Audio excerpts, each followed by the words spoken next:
I never thought a single number on a screen could destroy everything I believed about my son. It was a Tuesday morning when I saw it. I wasn't snooping, let me be clear about that.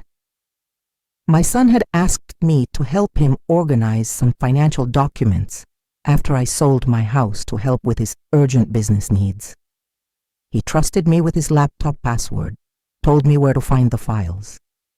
He had no reason to hide anything from me, or so I thought. The bank statement was open in another tab. I only glanced at it by accident, looking for the tax documents he mentioned, but that one glance was enough. A transfer. $50,000, made 3 days after my house sale went through. The recipient, my daughter-in-law's mother. My hands trembled as I stared at that screen. $50,000, not to a business account, not to creditors he'd told me were drowning him, to her mother, the woman who had smiled at me at their wedding, hugged me, called me family with tears in her eyes. I sat there in his empty apartment, he and Rebecca were at work, and felt something crack inside my chest. It wasn't anger yet. It was something colder. Recognition. The kind that comes when puzzle pieces you didn't even know were scattered suddenly snap together into a picture you wish you'd never seen. Before I continue, let me ask you something. Please tell me in the comments which country you're watching from. It helps keep this community alive, and right now, I need to know I'm not alone in this. I printed that statement. I don't know why I did it in that moment. Instinct, maybe. Some part of me that was already preparing for what I hadn't yet admitted I knew. I folded it carefully, slipped it into my purse, and continued looking for those tax documents as if my entire world hadn't just shifted on its axis. When my son came home that evening, I watched him differently. Studied him the way you might study a stranger's face, looking for tells, for cracks in the mask. He kissed my cheek, asked about my day, complained about traffic. Normal. Everything was so terribly, perfectly normal. "How's the business situation?" I asked casually, stirring the pasta sauce I'd made for dinner. "Any progress with those creditors?" His face did something subtle, a micro-expression, there and gone. "Getting there, Mom.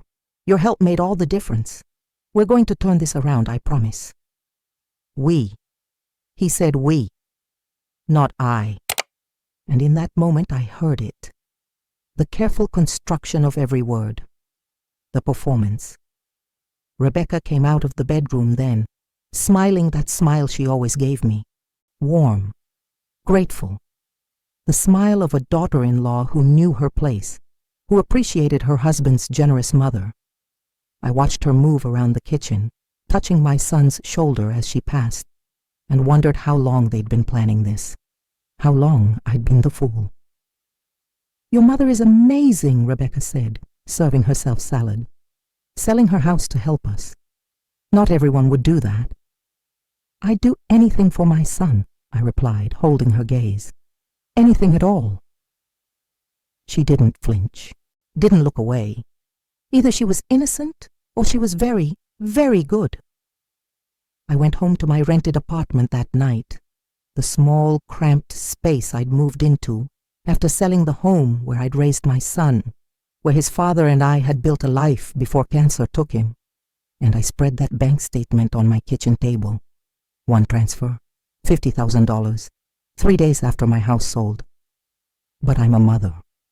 And mothers don't raise their children without learning how to read between the lines, how to sense when something is wrong. I opened my laptop and began searching. Bank records from the wedding. Credit card statements from the months before. Social media posts I'd barely glanced at before. Every digital breadcrumb they'd left behind. What I found in those first few hours made my blood run cold. Their wedding had been expensive. Too expensive for two people who claimed to be struggling young professionals. $30,000 according to the vendor receipts I found. But my son had told me his savings covered it, had shown me account statements that proved he was financially stable.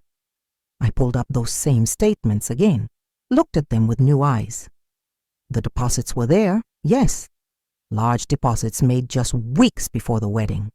But where had that money come from? I traced backward, clicking through months of transactions, and found my answer. Personal loans. 3 different personal loans taken out in the 2 months before he proposed to Rebecca. Loans he'd never mentioned. Loans that were now buried under the business debt he claimed was drowning him. They'd borrowed money to throw a wedding, and now I'd sold my house to pay for their lie. My son called the next morning. "Just checking in, Mom. Making sure you're settling into the new place, okay?" "I'm fine," I told him, my voice steady, betraying nothing. "Though it's quite a change. Your father and I bought that house 30 years ago. Raised you there. Do you remember when we planted that oak tree in the backyard when you were 7? A pause. "Of course I remember." "It was so small then. Now it must be 40 feet tall. I wonder if the new owners will take care of it." "Mom, it's fine, sweetheart. Really, as long as you're happy, that's all that matters. You are happy, aren't you?" Another pause, longer this time. "Yeah, Mom, I'm happy." He was lying. I heard it clearly now, the hollow space behind his words. And something else. Was that guilt? Or just annoyance that I was being sentimental? "Good," I said softly. "That's all I ever wanted for you." I hung up and went back to my investigation, because that's what it was now, an investigation. And with each new discovery, each new piece of evidence I uncovered, the cold thing inside my chest grew larger, harder, more certain. The secret wasn't about love. It had never been about love. And they thought I would never find out. They thought wrong. The human mind is a strange thing. It will work overtime to protect you from truths you're not ready to face. For 2 years, 2 full years, I had convinced myself that my instincts were wrong. I remember the first time I met Rebecca. My son brought her to Sunday dinner, his face glowing with that particular light that only new love can ignite. She was beautiful, charming, attentive. She asked about my husband, listened with genuine seeming sympathy when I talked about losing him to cancer. She admired my cooking, my home, my garden. She was perfect. "Too perfect," whispered a voice in the back of my mind. But I silenced it. What mother wants to be the cliché? The mother-in-law who thinks no woman is good enough for her son. Now sitting in my cramped apartment with months of financial records spread across my table, I saw the architecture of the lie they'd built. And it was masterful. They hadn't been sloppy. They'd been deliberate, careful, strategic. The timeline told the story my heart didn't want to read. 26 months ago, my son mentions he's been dating someone seriously. I think she might be the one, Mom. 24 months ago, Rebecca's mother loses her job. I found the LinkedIn post, carefully worded to sound optimistic about new opportunities while reading like a professional obituary. She was 58 years old. In today's market, that meant unemployable. 22 months ago, my son proposes. The ring was expensive. I knew because Rebecca showed it off at Sunday dinner, and I gasped at the size of the diamond. He insisted, she'd said, blushing. I told him it was too much, but he wanted me to have something special.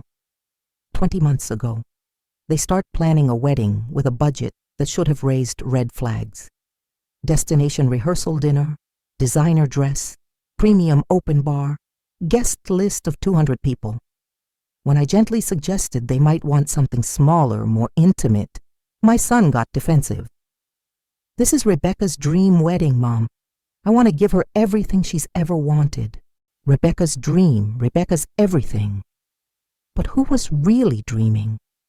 And what was the dream really about? I called my sister that week, Margaret, who'd always been the practical one, the one who saw through pretense with surgical precision. I need to tell you something, I said, but you have to promise not to judge me. When have I ever been able to keep that promise? She replied, and I heard the smile in her voice. I told her everything, the transfer, the loans, my growing suspicion that my son's marriage wasn't what it appeared to be. The silence on the other end stretched so long I thought we'd been disconnected. Then, "Sarah, I need to tell you something I should have said 2 years ago." My stomach dropped. "What?" At the wedding reception, I overheard Rebecca's mother talking to one of her friends. I was in the bathroom stall when they came in. They didn't know I was there. Margaret took a breath. Her mother said, and I quote, "Thank God Rebecca found someone with a generous mother. At least we don't have to worry about the house payment anymore." The floor tilted under me. "Why didn't you tell me?" "Because you were so happy that day. Your son was getting married. You kept saying how you'd never seen him so in love. And I thought, I hoped, maybe I'd misunderstood. Maybe I was being cynical. Maybe you were right all along." Have you ever ignored your instincts because you wanted so badly to be wrong?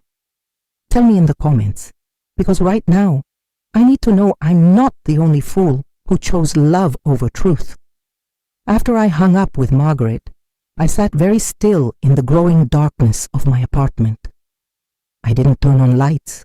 I just sat there, letting the pieces rearrange themselves into their true pattern. Rebecca's mother loses her job. Suddenly, Rebecca gets serious about my son. My son who'd mentioned in passing that his mother owned her house outright, that she'd received a substantial life insurance payout when his father died. My son, who'd always been transparent with me, who'd never hidden his finances before, until he met Rebecca. The personal loans were taken out in both their names. I'd found the documents in a folder labeled Wedding. They'd signed for them together 3 months before they were even married. And the total? $90,000. $90,000 for a wedding and a down payment on their house. A house they bought 1 month after the ceremony. A house in Rebecca's mother's neighborhood. Just 3 blocks away from where she lived. Where she lived in a house that was, I discovered through public records, in pre-foreclosure status. Had been for 18 months. The same 18 months my son had been with Rebecca. I pulled up the property records. Rebecca's mother's house, valued at $320,000. Outstanding mortgage, $270,000. In default since 1 month before my son met Rebecca. The $50,000 transfer from my house sale would have been just enough to bring the mortgage current, to save the house from foreclosure, to rescue Rebecca's mother from financial ruin. And my son, my honest, hard-working, loving son, had helped orchestrate it, had hidden it from me, had looked me in the eyes and lied again and again, asking for help with business debts that didn't exist, with opportunities that were really just money funneling to his mother-in-law. I'd sold my home, the home where I'd raised him, where I'd nursed his father through terminal illness, where every room held 30 years of memories. I'd sold it and moved into a 600-square-foot apartment with paper-thin walls and a view of the parking lot, for a lie. But here's what they didn't know about me. I hadn't built a life with my husband by being weak. I hadn't survived his death and raised a son alone by being a victim. And I certainly hadn't sold my house without documenting every single transaction, every promise, every word my son had said about how he'd pay me back. They thought they'd gotten away with it. They thought the sweet, generous mother would never question, never investigate, never fight back. I opened a new document on my computer and titled it, The Truth. And I began to write. They say you can never truly know someone until you see them when they think no one is watching. The revelation came at Sunday dinner 3 weeks after I'd discovered the transfer. I'd said nothing to them yet. Hadn't confronted, hadn't accused. I'd simply continued showing up to our weekly dinners, playing the role they expected. The grateful mother, the gentle pushover, the woman who'd give everything and ask for nothing in return. But I was watching now. Really watching. Rebecca set the table while my son finished cooking. He'd taken over the meals, I noticed, after I moved into my apartment. Probably felt guilty. Or maybe it was just easier to control the environment, to manage me when I was a guest in their space rather than a host in my own. "How's the new apartment, Sarah?" Rebecca asked, her voice dripping with synthetic concern. She'd started calling me Sarah instead of Mom about 6 months after the wedding. At the time, I thought it was sweet, a sign of growing comfort. Now I heard it for what it was. Distance, a subtle way of keeping me at arm's length, of denying the very relationship that had funded their lives. "It's fine," I said, smiling. "Cozy, different from the house, of course, but I'm adjusting." "We really appreciate what you did," my son added, not meeting my eyes. "The business is starting to turn around. I'll be able to start paying you back soon." This was new. He'd never mentioned paying me back before. Why now? "There's no rush," I said softly. "Family helps family. That's what your father always taught you." Something flickered across his face. Shame? Anger? It was gone before I could identify it. Rebecca's phone buzzed. She glanced at it and her expression changed. Just slightly, but I saw it. Alarm. Then she relaxed, smiled, turned the phone face down. "Just my mother," she said, "wondering if we're still coming over Thursday." "Thursday?" I asked innocently. "Oh, didn't we mention?" Rebecca's smile was plastic.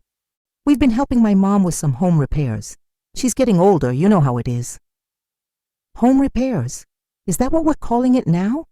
Mortgage payments disguised as filial duty? "That's wonderful," I said. "It must be such a relief for her to have you close by." "It is," Rebecca agreed, her eyes meeting mine for just a moment. And in that moment, I saw something that made my blood freeze. She knew. She knew that I knew something was off. She just didn't know how much. This was a test. They were testing to see if I suspected anything, if I'd found the trail they'd left.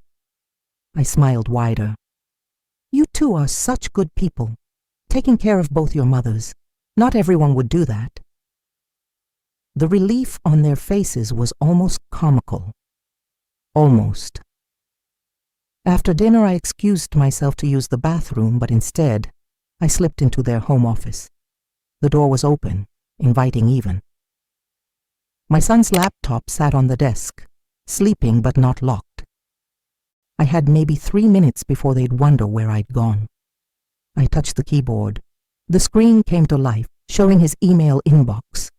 And there, 3 messages down, was an email from Rebecca's mother. Subject line, "This month's payment." I didn't have time to open it. Didn't need to. The subject line told me everything. This month's payment, not a thank you for the help. Not a conversation about repairs. A payment. Regular, expected, ongoing. I wasn't an emergency rescue. I was a monthly subscription. I closed the laptop carefully, flushed the toilet for authenticity, and returned to the dining room where my son and daughter-in-law sat close together on the couch, whispering. They stopped when I entered. "Everything okay, Mom?" my son asked. "Perfect," I said. And I meant it, because now I knew exactly what I was dealing with. This wasn't a one-time deception. This wasn't a desperate moment of weakness or a well-intentioned lie that got out of hand. This was systematic, planned, ongoing. I was being farmed. Over the next 2 weeks, I gathered more evidence. Bank records I'd saved from before I sold my house. I'd been meticulous, thank God. Screenshots of my son's promises made via text about how the money was just a bridge loan for his business. Recordings of phone conversations where he'd described his fictional debt crisis in detail, his voice breaking with emotion that I now understood was pure theater. I also did something that would have horrified me months earlier. I hired a private investigator, not a fancy one. I couldn't afford fancy anymore, not after selling my house, but a competent one. A retired police detective named Frank, who specialized in financial fraud. "You want me to follow your own son?" he asked when I first contacted him. "I want you to document where my money went," I corrected. "There's a difference." Frank spent 10 days tracking my son and Rebecca's movements, their purchases, their routine. What he discovered confirmed my darkest suspicions. The business my son claimed to be running? It didn't exist. There was no office, no employees, no clients. His Monday through Friday routine involved going to a co-working space where he mostly browsed the internet and occasionally updated his resume. He was job hunting, had been for 8 months. Rebecca, meanwhile, was working full-time at a marketing firm. Good salary. But somehow they were still struggling financially. Frank provided me with photos, time-stamped and dated. My son having lunch at expensive restaurants, Rebecca shopping at designer stores. Together, they visited Rebecca's mother every Thursday evening. Not for dinner, Frank noted, but for exactly 45 minutes. Business meetings disguised as family time. Your boy's running a con, Frank told me when he delivered his final report. Classic case of financial elder abuse, even if you don't want to call it that. He's bleeding you dry, and he's got his wife in on it. Financial elder abuse. The words sat in my stomach like stones. "What are you going to do?" Frank asked. I looked at the folder full of evidence. Photos, bank records, timelines, proof of every lie, every manipulation, every carefully constructed deception. "I'm going to do what they never expected," I said quietly. "I'm going to fight back." They thought I was defeated. They thought I'd given everything and had nothing left to give. They forgot that the most dangerous person in any fight is the one who has nothing left to lose. They were about to learn that lesson the hard way. The moment came at Rebecca's 30th birthday party. They'd planned it for months. Or rather, Rebecca had planned it and my son had funded it. Another expense they couldn't afford, but somehow materialized anyway. Rooftop venue overlooking the city. Catered dinner for 60 guests. Premium open bar. String quartet for ambiance. I received my invitation 6 weeks in advance. Expensive cardstock, elegant calligraphy. "You're invited to celebrate Rebecca turning 30 in style." The save the date had been sent 4 months prior, I learned later. Long before they asked me for money, long before my house went on the market, they'd been planning this party while planning to take everything from me. I RSVP'd yes immediately, told them I wouldn't miss it for the world. "You don't have to bring a gift, Mom," my son said when I confirmed. "Just having you there is enough." Just having me there. The ATM in human form, decorative and functional. I smiled and told him I'd already picked out something special. I had. Just not the kind of gift he was expecting. The party was beautiful, I had to admit. Rebecca had exquisite taste. Easy to have when someone else is paying. She wore a designer dress that probably cost $2,000. My son wore a tailored suit I'd never seen before. They looked like success, like happiness, like the kind of young couple whose future was limitless. The guests were their friends mostly. People I'd met once or twice at the wedding or at other gatherings. Young professionals, successful in their own right, who probably had no idea that the host's prosperity was built on lies and a mother's sacrifice. I wore my best dress, one I'd owned for 15 years, but still fit, still looked elegant. I'd had my hair done that morning, applied makeup with care. I wanted to look good for this, wanted to be remembered as poised, dignified, strong. I waited until after dinner, after the toasts from Rebecca's friends and colleagues, after the champagne had flowed freely and everyone was relaxed, happy, unguarded. Then I stood up, glass in hand, and asked for everyone's attention. "I'd like to say a few words," I announced, my voice carrying across the rooftop. Rebecca and my son exchanged a glance, surprise mixed with mild alarm. I'd never been one for speeches, for drawing attention to myself. This was out of character, and they knew it. "I want to talk about family," I began, smiling at them both. "About what we do for the people we love, about sacrifice." My son relaxed slightly. He thought he knew where this was going, a sentimental speech from a sentimental mother. My son knows that I would do anything for him. When he came to me and said he needed help, that he was facing financial difficulties with his business, I didn't hesitate. I sold my house, the house where I raised him, where his father and I built our life together, so that he could have what he needed. People were listening now, drawn in by the emotion in my voice. Some women were already getting misty-eyed. What a beautiful story of maternal love.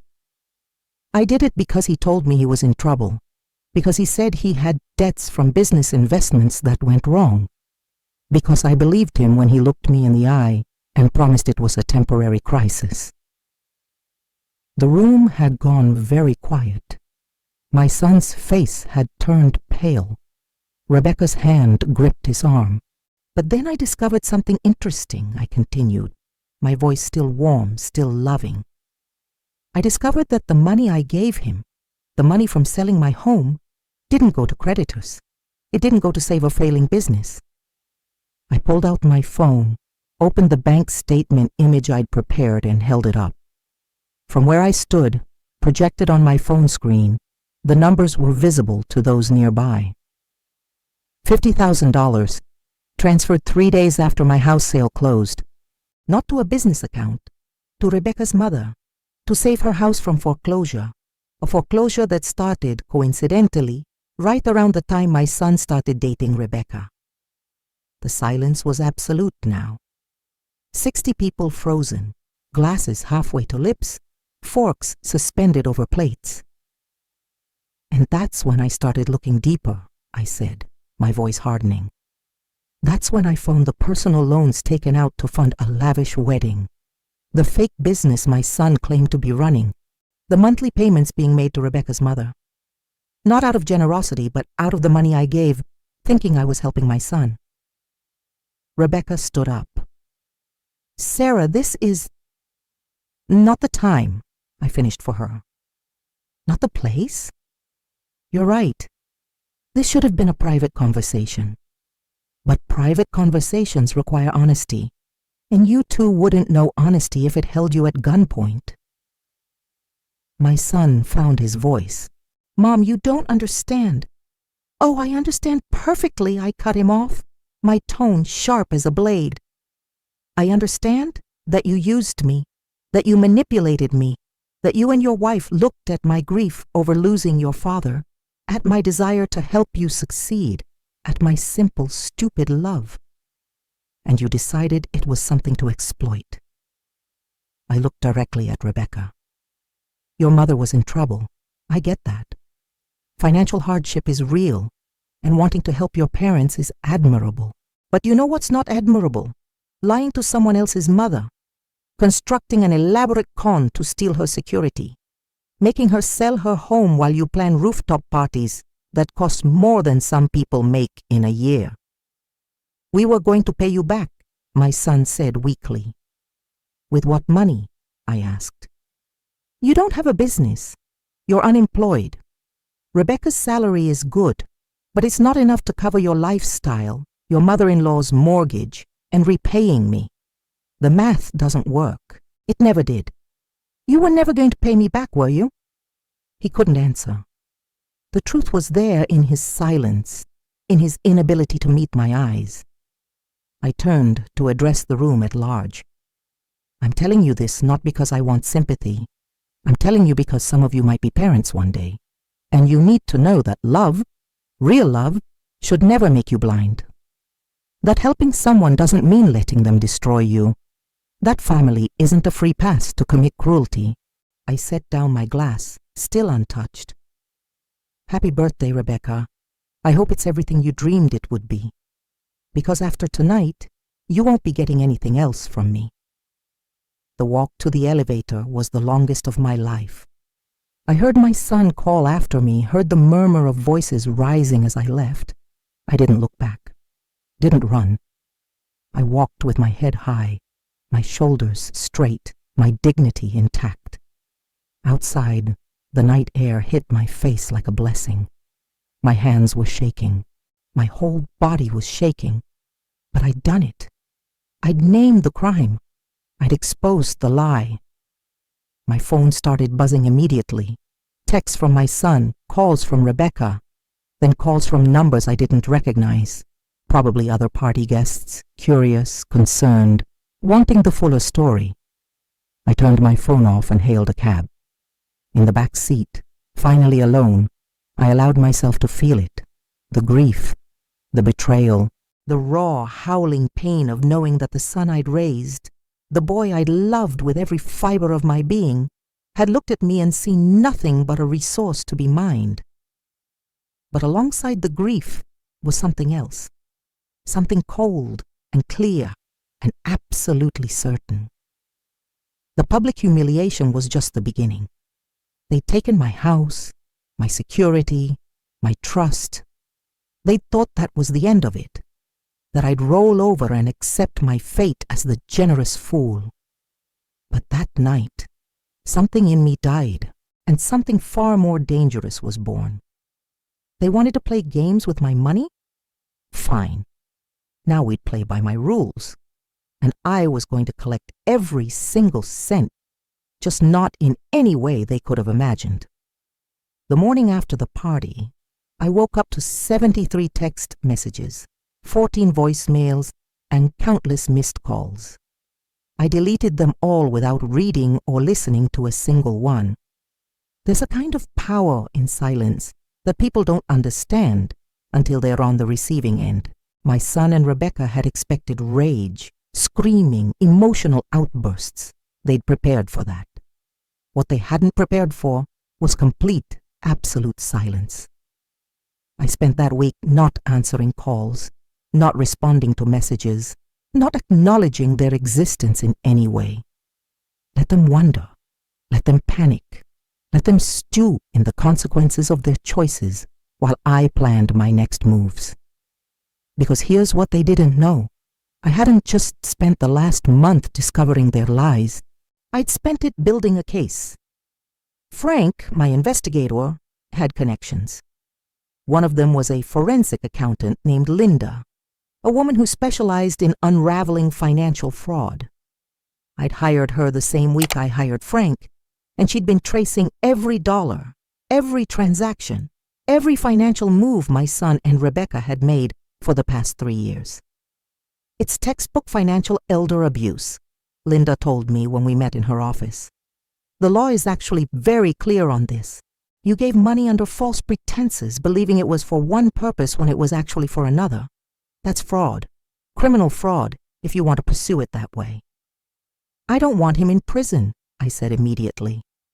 Linda studied me. What do you want? I want justice. I want my money back. And I want them to understand that they didn't just betray me. They destroyed something that can never be rebuilt. Revenge, then. Accountability, I corrected. There's a difference. Linda smiled. It wasn't a pleasant smile. I can work with accountability. Over the next 2 weeks, while my son and Rebecca tried desperately to reach me, Linda and I built something beautiful, a comprehensive financial analysis that showed, with courtroom-ready precision, exactly how they defrauded me. Not just the house sale money, but everything. Every dollar they'd borrowed from me over the years, every loan they'd promised to repay, every expense they'd convinced me to cover just this once. The total was staggering. $247,000. Nearly $250,000 transferred from my accounts to theirs over 3 years. Some of it was the house sale. But the rest? Small requests that added up. Emergency car repairs that never happened. Medical bills that were actually spa weekends. Business expenses for a business that didn't exist. They'd bled me slowly, carefully, expertly. And I'd let them because I loved my son. Because I wanted to believe he was the person I'd raised him to be. Linda also discovered something else. Rebecca's mother wasn't just in pre-foreclosure. She was in bankruptcy proceedings, had been for 6 months. The money my son sent her wasn't saving her house. It was paying for her credit card debt, her car payment, her lifestyle expenses. The house was already lost. Had been since before my son even asked me for help. They'd lied about everything. I took this information to a lawyer. Not just any lawyer. Margaret helped me find someone who specialized in elder financial abuse and civil fraud cases. Her name was Patricia, and she was 68 years old, with the energy of someone half her age and the courtroom demeanor of a shark who'd smelled blood. This is one of the cleaner cases I've seen, Patricia told me after reviewing Linda's analysis. Usually there's ambiguity, gray areas where you can argue the money was a gift or a loan with flexible terms. But your son documented everything. The texts where he promises to pay you back. The emails where he describes fictional business problems. He gift-wrapped this case for us. What are my options? I asked. Patricia laid them out. Criminal charges, fraud, theft, financial elder abuse. Civil suit for full restitution plus damages. Public filing that would become part of the court record, searchable by anyone, including future employers, landlords, or anyone who Googled their names. Or, Patricia said, we can offer them a settlement. They repay everything with interest on a payment schedule. No criminal charges, no public record, no destroyed futures. But they have to agree to our terms, fully and completely. What if they can't pay? I asked. Patricia's smile was cold. Then we take everything they have. The house, the cars, Rebecca's salary gets garnished. Your son's future employment gets garnished. We put liens on any assets they acquire. They'll be paying you back for the next 20 years, and they'll never escape it. Have you ever had to choose between destroying someone and saving yourself? Tell me in the comments what you would do. Because I'm about to make the hardest decision of my life. I spent 3 days thinking about it. 3 days weighing revenge against mercy, justice against compassion. 3 days remembering the little boy I'd raised, the teenager I'd guided through heartbreak and confusion, the young man I'd been so proud of when he graduated college. Then I remembered the bank statement, the lies, the systematic betrayal, and I made my choice. Draft the settlement, I told Patricia, but I want to deliver it myself. I want to see their faces when they realize exactly how much power they've lost. The meeting was scheduled for a Thursday evening, deliberately chosen, because Thursday was when they visited Rebecca's mother. I wanted them off balance, stressed, already dealing with one difficult situation before facing another. We met at Patricia's office, neutral territory. My son and Rebecca arrived with their own lawyer, a nervous-looking young man who clearly hadn't expected to be dealing with anything this serious. They thought this was going to be a negotiation, a conversation, a chance to explain and reconcile. They had no idea what was waiting for them. Patricia started by laying out the evidence. Every transaction, every lie, every documented instance of fraud. Linda had prepared a presentation, PowerPoint slides showing the flow of money, timelines, bank statements, text message screenshots. It was devastating, comprehensive, incontrovertible. I watched my son's face as the presentation progressed, watched the color drain from his cheeks, watched Rebecca's hand grip his under the table, knuckles white with tension. When Patricia finished, the room was silent except for the hum of the air conditioning. You have 2 options, Patricia said, her voice crisp and businesslike. Option 1. We file criminal charges for fraud and financial elder abuse. These are felony charges in this state. If convicted, your son is looking at up to 5 years in prison. Rebecca, as an accomplice, could face similar charges. Rebecca made a small sound, quickly suppressed. Option 2, Patricia continued. You agree to our settlement terms. Full restitution of all monies received, plus interest calculated at 8% annually. Total amount, $306,000. My son's lawyer finally spoke. They can't possibly. They'll have 15 years to pay it, Patricia interrupted. Monthly payments of approximately $1,700. Miss a single payment, and we filed the criminal charges immediately. Additionally, they agree to a judgment lien on any property they own or acquire, and to salary garnishment if payments are late. "This is insane," Rebecca said, her voice shaking. "We don't have that kind of money. We'll never have that kind of money." "Then you shouldn't have stolen it," Patricia replied flatly. My son looked at me for the first time since the meeting started. "Mom, please. I'm sorry. I'm so sorry." You never meant for me to find out," I cut him off. "That's not the same as being sorry. That's being sorry you got caught." "We'll lose everything," Rebecca whispered. "The house, the cars, everything we've built." "You built it on my back," I said, my voice steady and cold. "On my trust, on my love.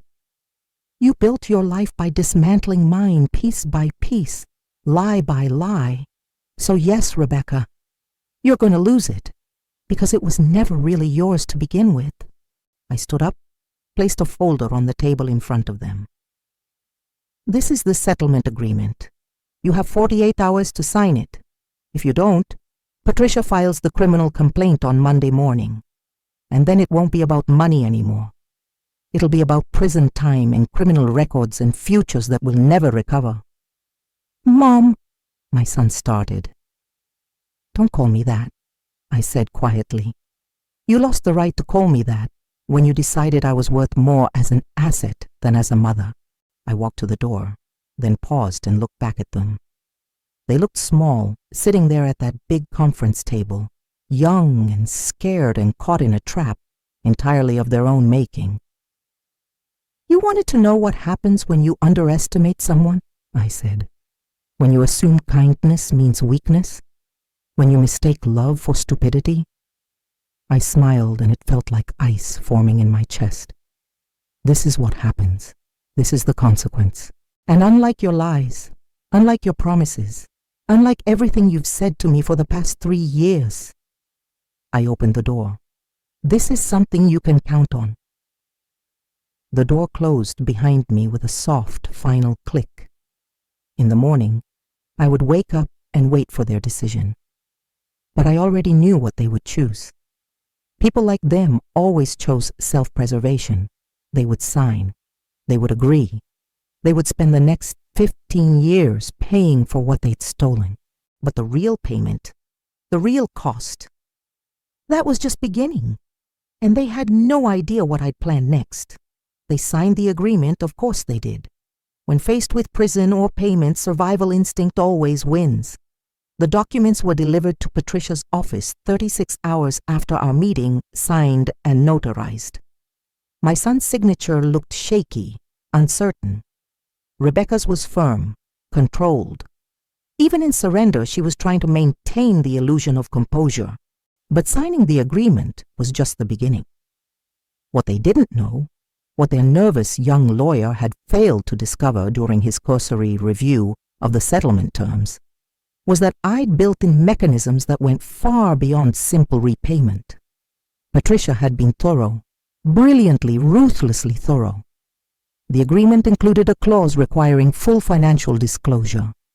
Every bank account, every asset, every income source had to be reported to Patricia's office monthly. Any significant purchase over $500 required pre-approval. Any attempt to hide assets or income would trigger immediate filing of criminal charges. In essence, I'd become their financial overseer, their warden. Every dollar they owned, every dollar they spent, had to flow through my awareness. They'd wanted to treat me like an ATM? Now I was their auditor. The first monthly payment came through 3 weeks after they signed, $1,700, transferred to an account Patricia had set up specifically for the restitution. It appeared in my bank app with a notification that felt like vindication. But money alone wasn't enough. Not anymore. They'd taken more than my house, more than my savings. They'd taken my ability to trust, my sense of safety in my own family, my belief in the goodness of the person I'd raised. Some things can't be repaid with money. That's why I'd implemented the second phase of my plan, the part Patricia had advised against, the part she'd said might be emotionally complicated. But I wasn't interested in emotional simplicity. I was interested in justice. I'd kept Frank, the private investigator, on retainer. Not to follow them. That would be harassment, probably illegal.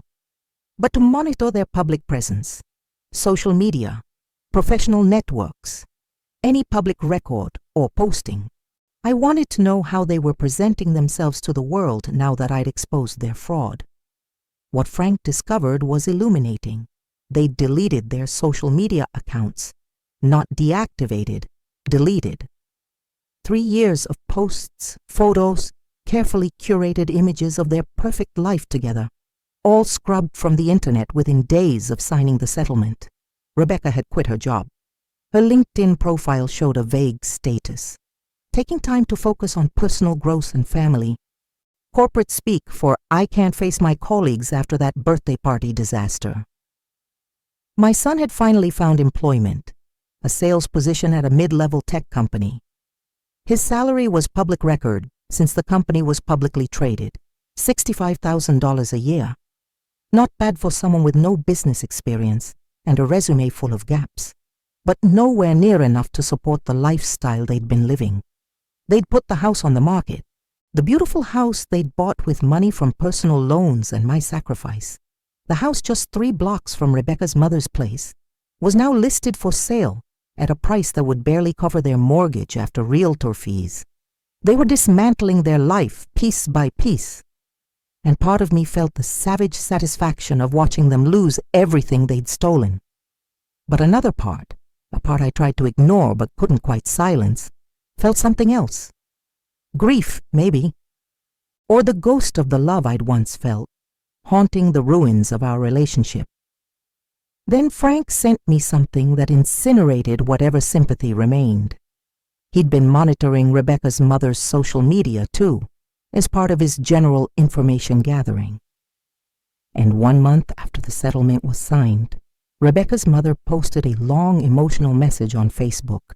In it, she painted herself as the victim of a cruel, vindictive woman, me, who had destroyed her daughter's marriage by making unreasonable financial demands and refusing to understand the struggles of young people today. The post was a masterclass in manipulation. It portrayed my son and Rebecca as devoted children trying to help a struggling mother, and me as a bitter, greedy witch who punished them for their kindness. It had been shared 200 times. The comments were filled with sympathy for Rebecca's family and anger toward the unnamed mother-in-law from hell. I read that post 3 times, feeling my blood pressure rise with each pass. She was still lying, still manipulating, still playing the victim while casting me as the villain. And worse, it was working. People believed her. I called Patricia immediately. "Can we do anything about this?" I asked, my voice tight with controlled fury. "Technically, she's not naming you directly," Patricia said. "And she's not party to the settlement agreement, so we can't enforce the non-disparagement clause against her. So she just gets to lie, to spread this narrative." Patricia was quiet for a moment. "What exactly do you want to happen here, Sarah?" What did I want? I wanted the truth to matter. I wanted people to know what had really happened. I wanted Rebecca's mother to face consequences for her role in this scheme, for being the reason my son had learned to lie and steal and betray. "I want her to understand what she's done," I said finally. "Then tell your story," Patricia said simply. "She's written her version. Write yours. You have documentation, evidence, proof. She has emotional manipulation and lies. Truth is a powerful weapon if you're willing to use it." I'd never been one for social media, never saw the point of broadcasting my life to strangers. But Frank helped me create a blog, anonymous, untraceable to me directly, but detailed and thorough. I titled it, "The Price of Deception, A Mother's Story," and I wrote everything. Not with anger or bitterness, but with cold, factual precision. I included copies of bank statements with personal information redacted, screenshots of my son's texts, promising to repay business loans that never existed. The timeline of Rebecca's mother's foreclosure and bankruptcy. The documented evidence of systematic fraud. I didn't use their names, didn't have to. The story was specific enough that anyone who knew them would recognize the truth, but general enough that I wasn't opening myself to legal action. The blog went live on a Tuesday morning. I posted the link in one place, a response to Rebecca's mother's Facebook post, in the comments section where her daughter and friends had been praising her bravery. Here's the other side of the story, I wrote, with documentation, judge for yourself. The comment was deleted within an hour, but by then, 300 people had clicked the link. By evening, it was 3,000. The blog post was being shared in forums about family dynamics, elder abuse, financial fraud. People were reading my story, seeing the evidence, understanding the truth. My phone rang that night.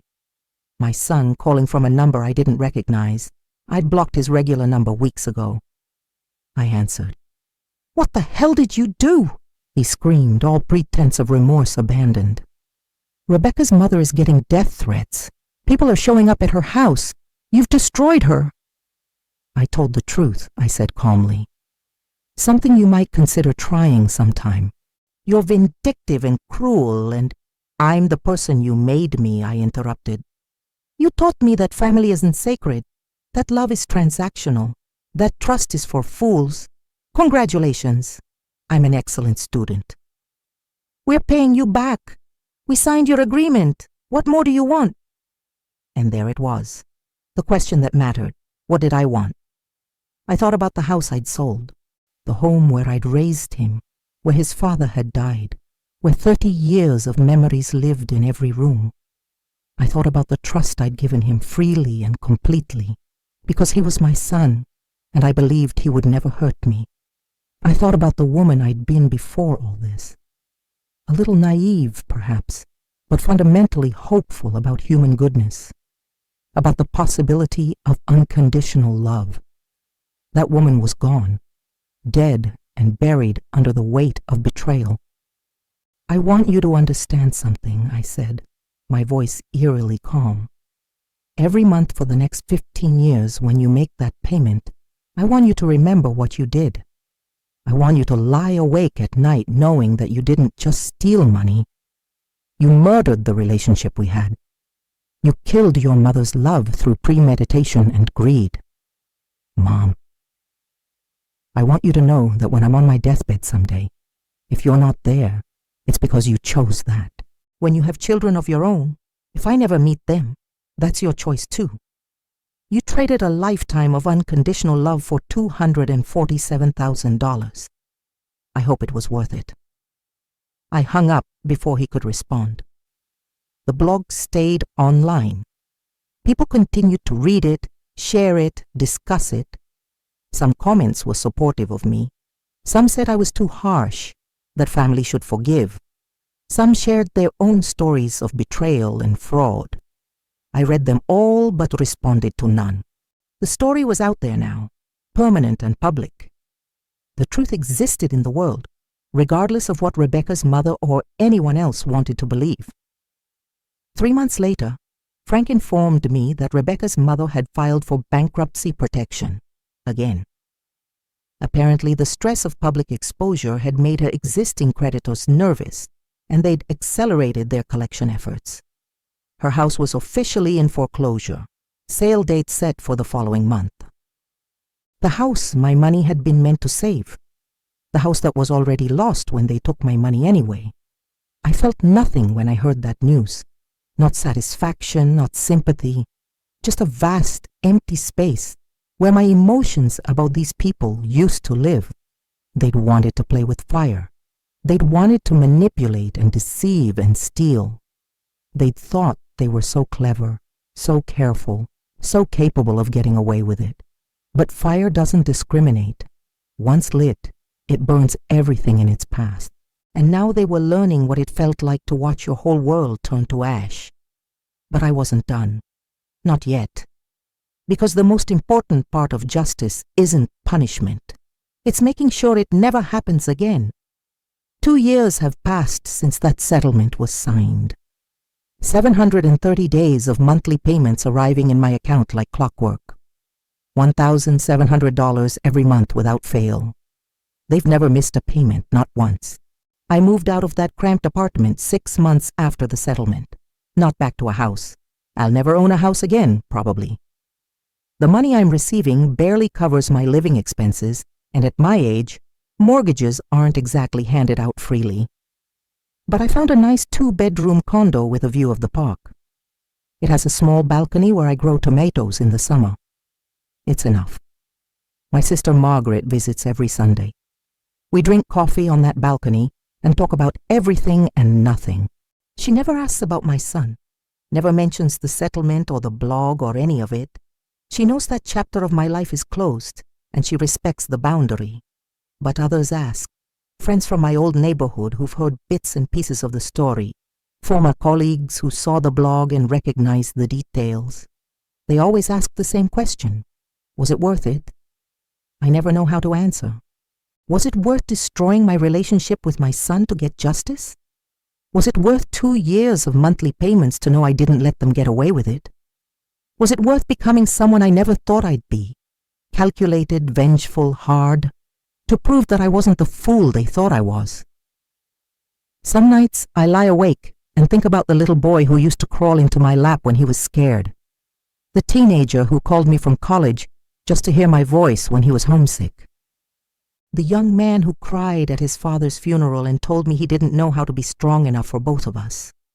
That person existed. Those memories are real. The love I felt for him, the pride, the hope, all of it was genuine. But so was the betrayal. So were the lies. So was the systematic, deliberate exploitation of my trust and generosity. Both things are true, and I've had to learn to live with that contradiction. Last month, something unexpected happened. I received a letter. Not a text, not an email, an actual handwritten letter delivered to my condo through the mail. The return address was my son's, though they'd moved again.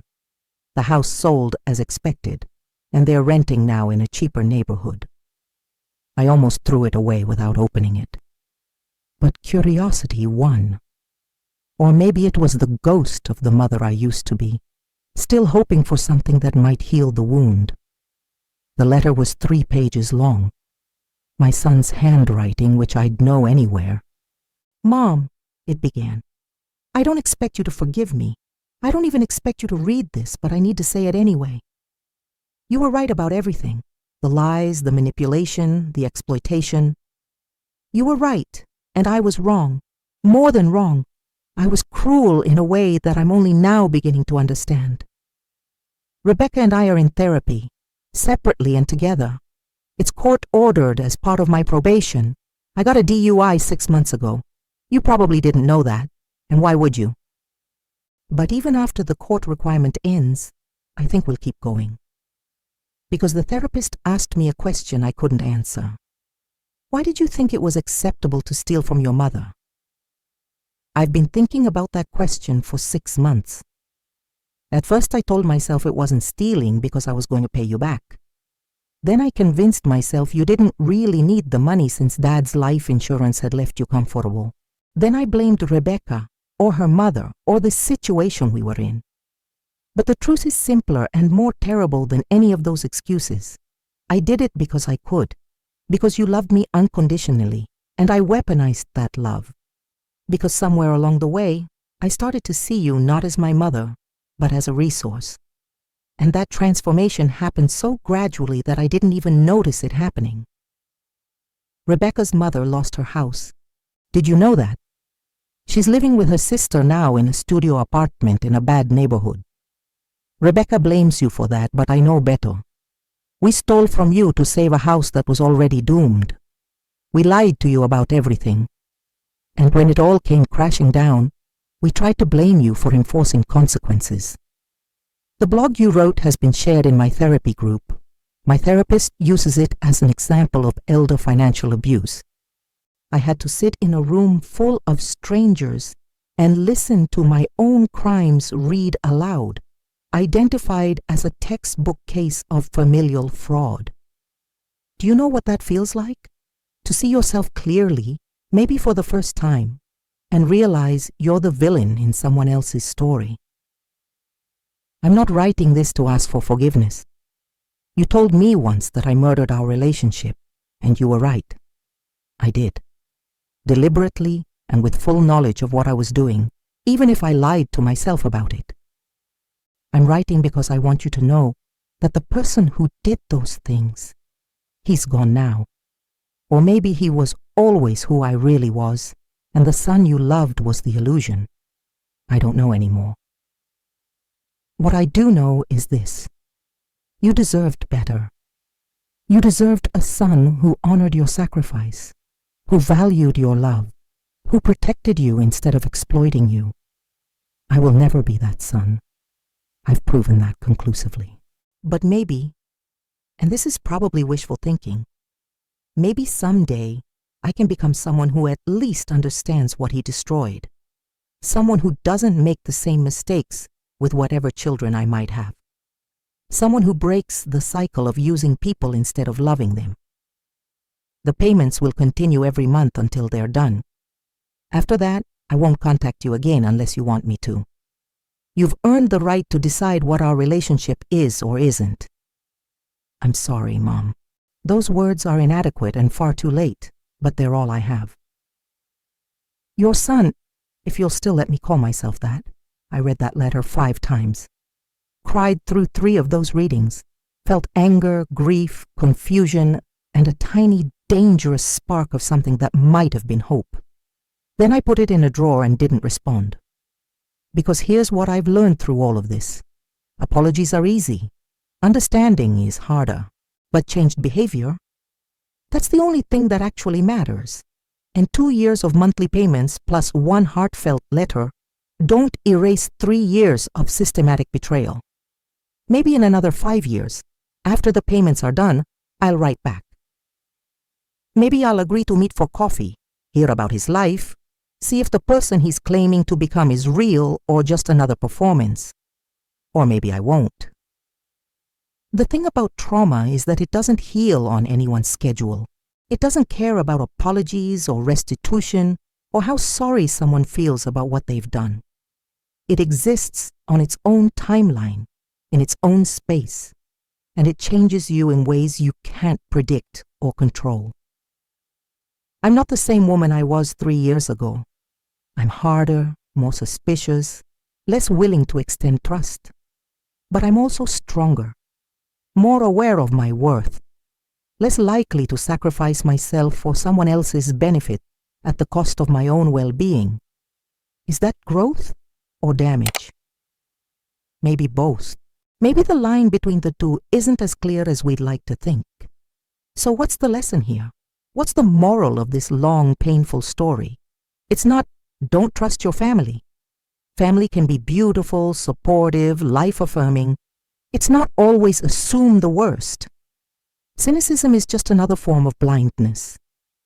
The lesson, the thing I paid nearly $250,000 and a relationship with my son to learn, is this. Love doesn't require you to be a martyr.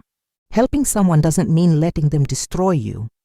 And when someone shows you who they really are, believe them the first time. I didn't believe the warning signs. I didn't listen to my instincts. I let love make me blind, and it cost me everything. But I got something back too.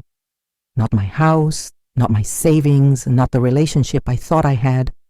I got myself back, my strength, my clarity, my understanding that I deserve better than being treated as an ATM with a heartbeat. They thought they'd broken me, and in some ways they did. But what they didn't understand, what people like them never understand, is that broken things can be dangerous, that survivors develop sharp edges, that the person who crawls out of the wreckage isn't the same person who went in. I went into that betrayal as a mother who would do anything for her child. I came out as a woman who knows her worth and won't compromise it for anyone. And if that makes me hard, cynical, damaged, so be it. I'd rather be hard than used. I'd rather be cynical than exploited. I'd rather be damaged than dead, because that's what they were doing, slowly and systematically, killing the person I was piece by piece, dollar by dollar, lie by lie.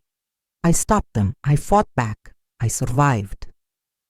And that's more than they ever expected from the sweet, generous mother they thought they could manipulate forever. I'm standing on my balcony now, watching the sunset paint the sky in shades of orange and purple. My tomato plants are thriving. I've learned that they need support, strong stakes to keep them growing upright, but they also need room to breathe. Too much structure and they wither, too little and they collapse. It's a balance. Everything is a balance. The money keeps coming every month.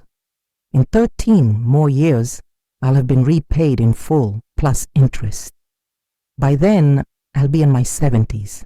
My son will be in his mid-40s. We'll be different people than we are now.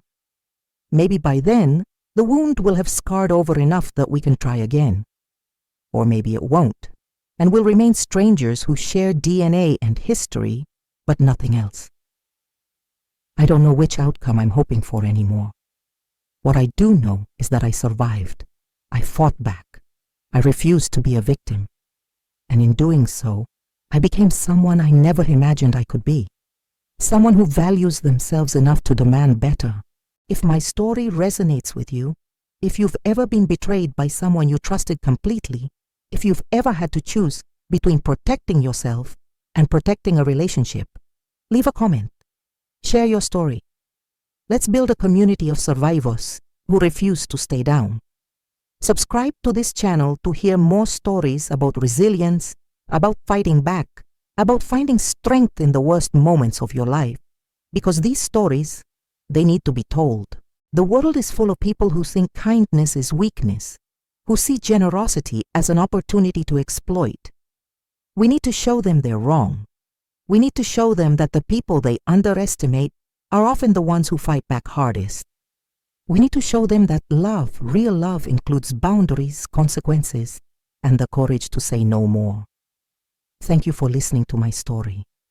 Thank you for being part of this community. And remember, you are not what was done to you. You are what you choose to become afterward. Choose strength. Choose clarity. Choose yourself every single time.